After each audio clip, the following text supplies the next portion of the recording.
Durante o meu mestrado, eu entrei num projeto de uma pesquisadora chamada Luisa Abigzang, que ela desenvolveu um protocolo de terapia cognitivo-comportamental para crianças vítimas de abuso sexual. E o protocolo que a Luisa desenvolveu era um protocolo que estava mostrando muitas evidências de redução de sintomas de ansiedade, de depressão, de transtorno de estresse pós-traumático. Então ela desenvolveu, né, um protocolo, mostrou evidências empíricas, né, de eficácia do protocolo, e uma das críticas, né, não, na verdade não crítica, mas uma das sugestões da banca foi exatamente esse ponto, né, olha, você precisa demonstrar que o que de fato funciona é o protocolo e não necessariamente a terapeuta. E aí o que é que Sim. ela fez? Então, ela fez todo um pós-doutorado, que foi aí que eu entrei, onde na verdade ela treinava psicoterapeutas para aplicar o seu protocolo. E aí, assim, eu acho que é um segundo passo da pesquisa em psicoterapia. É de fato você mostrar que o que funciona é a técnica e não necessariamente o terapeuta. E é óbvio, né, que quando a gente pensa em psicoterapia, a gente inevitavelmente tem que levar em consideração na pessoa implementando a técnica, né? Porque a Ah, técnica sozinha não necessariamente ela vai funcionar. A gente com certeza precisa de habilidades do terapeuta, sem sombra de dúvidas, né? Mas eu acho que hoje, assim, a gente tem muita clareza de que pesquisas em psicoterapia precisam levar em consideração isso, né? A gente precisa ter grupos de pessoas que aplicam aquele determinado protocolo para a gente saber se de fato é o protocolo que funciona ou não, né? A gente tem muita clareza, eu acho, sobre isso. Então, no meu ponto de vista, né, as pesquisas em psicoterapia, elas precisam sim, né, ter evidências e essas evidências elas começam, né, com aquelas pessoas que criaram ali o protocolo, mas sem sombra de dúvidas é quase que uma exigência, né, de que esse protocolo ele funcione com outros profissionais que independente estão do. aplicando. Sim. Aham. E a gente, na prática clínica, a gente vê muito isso, não é? Porque às vezes a pessoa chega e ela acha que. Ela fala assim: ah, agora a terapia funcionou. Ah, é porque agora eu vim na logoterapia, antes eu estava na psicanálise. E às vezes não, às vezes não tem nada a ver com isso, tem a ver porque ela acabou criando um vínculo de mais qualidade comigo do que com o terapeuta anterior. E Uhum. mais, aí entra num aspecto que eu nem tenho como avaliar quando a pessoa me diz, ah, não, a outra terapia não funcionou, será? Né? Será Uhum. que não? Ela acha que não. Mas será que, por exemplo, o resultado que eu consegui com a pessoa só não foi possível porque antes ela já passou numa outra psicoterapia, de alguma outra Sim, teoria? sim. Né? Isso São é os muito resultados difícil. residuais, né? Aham.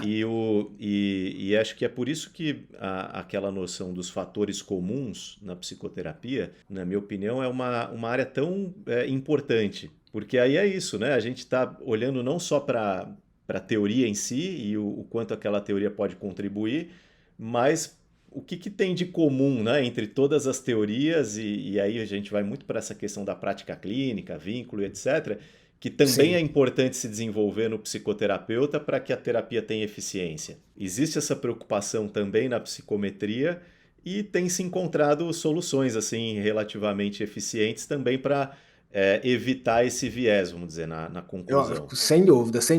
final das Hoje a contas. gente, hoje a gente tem, né? Hoje a gente tem muita clareza, né? Assim, sobre esses níveis, né? Então existem até, né, algumas pesquisas que são pesquisas multiníveis que elas vão avaliar, né? Primeiro é o nível da técnica que está sendo implementada, depois é o nível dos implementadores, né? Então a gente vai ter uma variabilidade que é específica do nível do psicoterapeuta, né? Então a gente vai ter variabilidade do nível do psicoterapeuta, a gente vai ter uma variabilidade também do nível da técnica propriamente dita, e o que é que a gente espera, né, quando a gente está falando de uma psicoterapia baseada em evidência? Que a gente tenha uma eficácia, né, que ela se dê muito mais pelo nível do protocolo do que pelo nível da pessoa, né? Então, assim, Uhum. existem estudos multinível, né, que a gente fala. Agora, qual é o ponto, né? Esses estudos, eles são muito difíceis de serem implementados, são estudos que são Sim. muito caros, né? Então, assim, a gente muitas vezes não vê esse tipo de delineamento aqui, por exemplo, no Brasil, onde a gente tem uma dificuldade muito grande de recurso financeiro para implementar Uhum. pesquisas desse tipo, né? Então, por exemplo, vamos pensar numa pesquisa multinível de avaliação de eficácia de terapia. A gente precisa ter, né, primeiro, um centro que seja capaz de treinar várias pessoas. Uhum. Depois a gente precisa, né, que cada um desses psicoterapeutas ele tenham ali um número adequado de clientes, pacientes que eles estejam atendendo ali para que a gente possa ter variabilidade individual de cada um desses psicoterapeutas. Então é um estudo que ele é complexo, que ele inevitavelmente ele leva anos para ser concretizado. Não é trivial, né, por assim dizer. Precisa de bolsa para muita gente.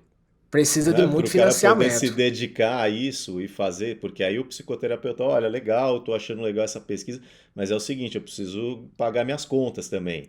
Aí ele vai lá para o trabalho dele particular, quer dizer, para ele poder fazer isso, ele precisa de um suporte também, né? De um financiamento importantíssimo, né, ali. Então, assim, embora, e aí esses são os grandes desafios da pesquisa da vida real, né, assim, porque embora a gente tenha mecanismos muito claros da gente testar isso, implementar de fato esse tipo de estudo, ele não é simples, né, assim. Então, assim, hoje, né, quando a gente vê alguns protocolos, né, que eles têm muitas evidências, esses protocolos eles estão sendo estudados, eles estão avançando, né, as pesquisas estão acontecendo ali ao longo de muitos anos, né? E infelizmente no sentido de que poderia ser muito mais amplo isso, né? Assim, a gente tem muitos protocolos que eles são validados ali nos Estados Unidos, alguma coisa na Europa, né? Que são centros onde tem muito mais recurso financeiro para o Sim, desenvolvimento da ciência, né? Então isso sim. é uma pena, né? Por assim dizer, porque a gente esperava, né? Que a gente tivesse financiamento para poder fazer estudos igualmente robustos aqui.